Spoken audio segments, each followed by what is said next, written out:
अस्सलाम वालेकुम।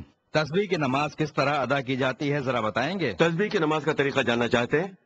जी हाँ, रसूलुल्लाह ने फरमाया है कि ये नमाज रोज पढ़िए, या हफ्ते में एक बार अदा कीजिए, या महीने में एक मरतबा पढ़िए, या साल में एक बार अदा कीजिए, या उम्र भर में एक बार जरूर पढ़िए। ऐसा कहा है कि इससे अनजाने में हुए सारे गुनाह माफ हो जाते हैं।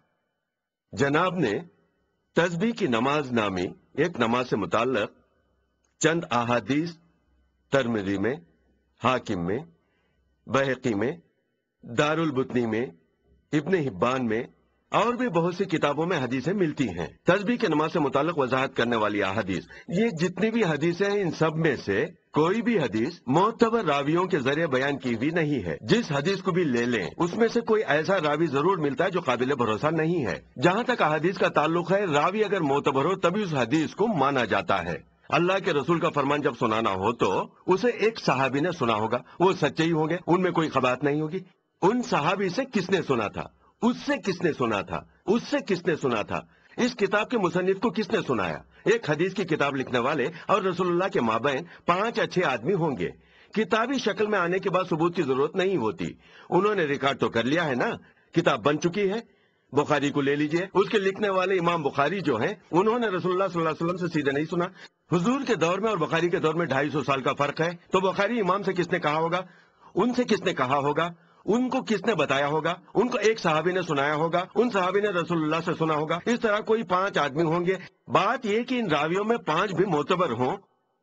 पहला रावी गलत हो तो रद्द हो जाएगी, दूसरा रावी गलत हो तो रद्द कर देंगे, झूठ कहने वाला हो रद्द कर देंगे, धोखेबाज हो रद्द कर देंगे, एक का एक बोलने वाला हो तो भी रद्द कर देंगे, दोनों में मुलाकात हुई ना हो तब भी रद्द कर देंगे। अगर मैं कहूंगा कि गांधी ने यूं कहा था तो आप कबूल कर लेंगे? तुमने कब गांधी से मुलाकात की, पूछेंगे कि नहीं? एक मरतबा गांधी ने क्या कहा था मालूम है? अगर यूं कहूं, आप क्या करेंगे? गांधी ने क्या कहा था तुमको कैसे पता? क्या तुमने देखा? क्या किसी देखे सुने हुए ने तुमसे कहा, ये पूछेंगे नहीं? इस तरह से फला ने ये कहा, इस तरह के हवाला दे तो उन दोनों का क्या एक ही जमाना था, दोनों मिले थे या नहीं, ये जरूर देखा जाएगा। वो पहली सदी वाला हो या दूसरी सदी वाला हो तो क्या कहेंगे, एतबार ना करके रद्द कर देंगे। इस तरह की गड़बड़ वाली हदीसों को कबूल नहीं करना चाहिए। तस्बीह के नमाज से मुताल्लिक पाए जाने वाली तमाम अहादीस खामियों से भरी हुई लगती हैं। पूरी तफसील अगर चाहिए तो तस्बीह की नमाज एक तहकीक के उन्वान से तौहीद नामी रिसाले में तकरीबन 4-5 किस्तों में मजमून मुसल्सल शाये हुआ है। वो पुराने शुमारे अगर आपके पास हों तो उनकी जेरॉक्स लेकर अगर आप पढ़कर देखेंगे, उस हदीस की कमजोरी का पूरा इल्म हो जाएगा। उसके अलावा ये हुआ रावियों से मुताल्लिक मामला। दूसरे पहलू पर आप गौर करेंगे तो अमली तौर पर नमाज जिसकी खातिर फर्ज की गई है, उसमें खराबी पैदा करने वाले तर्ज नमाज का फार्मूला इसमें मौजूद है। पहले तो इसकी हदीस अगर गलत होती तो ये बोलने की बात नहीं थी। हदीस क्योंकि सही नहीं है तो बोलना पड़ रहा है। हदीस सही हो तो चाहे जो भी हो फार्मूला कबूल करना ही पड़ेगा, क्योंकि अल्लाह के रसूल का कौल है। अगर उन्होंने कहा नहीं है तो उस सूरत में उस नमाज की दूसरी खामियां भी हमें देखनी पड़ती हैं। पूछेंगे कि क्या खामियां हैं? ये तस्बीह जो पढ़ी जाती है, सुभान अल्लाहु बिहम्दी वला इलाहा इल्लल्लाहु अल्लाहु अकबर वला हौला वला कुव्वता इल्ला बिल्लाह इल अलीउल अज़ीम।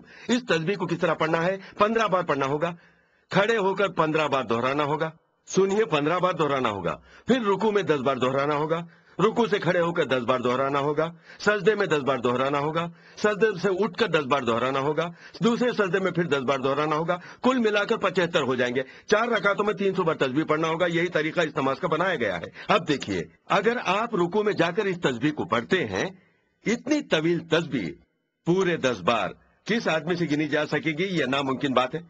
कब गिनी भी जा सकती है? अगर वो नमाज से बिल्कुल बाहर निकलकर दिमागी तौर पर रुकू में यूं गिनना पड़ेगा। यूं गिनते हैं 1 2 फिर 3। क्यों कह रहा हूं कि छोटा लफ्ज अगर होता जहनी तौर पर ही गिन ले सकते हैं। सुभान अल्लाह 10 बार गिनिए, उंगलियों के बगैर गिन भी सकते हैं। सुभान अल्लाह आप 10 बार पढ़ेंगे, सुभान अल्लाह सुभान अल्लाह सुभान अल्लाह, बस 3 जहन में आ गए। सुभान अल्लाह सुभान अल्लाह सुभान अल्लाह सुभान अल्लाह सुभान अल्लाह सुभान अल्लाह और सुभान अल्लाह 10 हो चुके। उसके लिए उंगलियों की मदद की जरूरत नहीं। मगर ये तस्बीह देखिए, सुभान अल्लाह व अल्हम्दुलिल्लाह वला इलाहा इल्लल्लाहु अल्लाहु अकबर वला हौला वला कुव्वता इल्ला बिल्लाह। एक बार उसे गुमान हो जाएगा 1 या 2 हुए, दिमाग पर जोर डालते हुए नमाज में ख्याल ही नहीं जाएगा, नमाज से भटक जाएगा। नमाज जो है अक्सुरी से पढ़ी जानी चाहिए, इसी को इबादत कहते हैं। 3 सुभान रब्बिल अज़ीम जो है ज़हन याद रखता है। तस्बीह को ताक अदद में पढ़ते जाएंगे तो करोड़ों बार पढ़ सकते हैं। इस ताक हिसाब को ज़हन में रखा जा सकता है। 1 सुभान रब्बिल अज़ीम एक बार पढ़ लीजिए, इसके बाद 2 मिलाकर पढ़िए, ताक हिसाब ही होता है। सुभान रब्बिल अज़ीम सुभान रब्बिल अज़ीम सुभान रब्बिल अज़ीम सुभान रब्बिल अज़ीम सुभान रब्बिल अज़ीम कितनी बार भी पढ़िए, طاق بنا کر پڑھتے جائیں تو کسی طرح کے رزق کے بغیر ہم گنتی کر سکتے ہیں، لیکن اس کے لیے خاص رزق لینا پڑتا ہے۔ نماز سے خیال کو باہر نکال کر سوچ سوچ کر اس طرح سے تکبیر باندھ کر ایسے پڑھتے ہیں، 1 2 پھر 3۔ کیا یہی نماز ہے؟ نماز کا طریقہ ہے؟ کیا کریں، فارمولا ہی گڑبڑ والا ہے، ٹھیک سے پڑھنا بھی نہیں آ رہا ہے، حدیث بھی ضعیف ہی ہے، اس لیے اس مضمون کی کتاب میں پڑھ لیجئے، بس اتنا ہی۔